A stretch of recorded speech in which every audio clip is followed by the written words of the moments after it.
בית הכנסת של ג'רבה הוא המקום הקדוש ביותר ליהודי צפון אפריקה, ומפאת קדושתו כי רבה, הוא אפוף אגדות, סודות ומסתורין.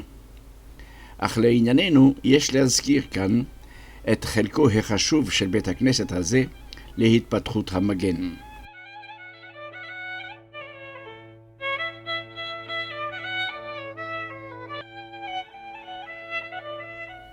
ברור כי כל הפעולות נעשו במחתרת, והייתי מאוד מעורב בארגון המחתרת כי הייתה לי הזכות לעמוד בראש המגן בשנים 1951-52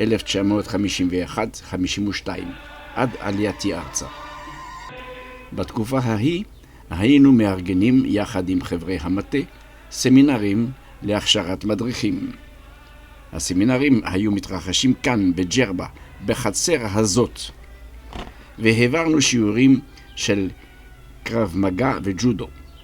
כמו כן העברנו שיעורים של נשק קר, מקל, סכין, ושל נשק חם, אקדח, תת מקלע, רובה, רימון. והנה בפניכם כל חברי המטה בשדה התעופה של ג'רבה. אנו חוזרים לתוניס לאחר סיום הסמינר.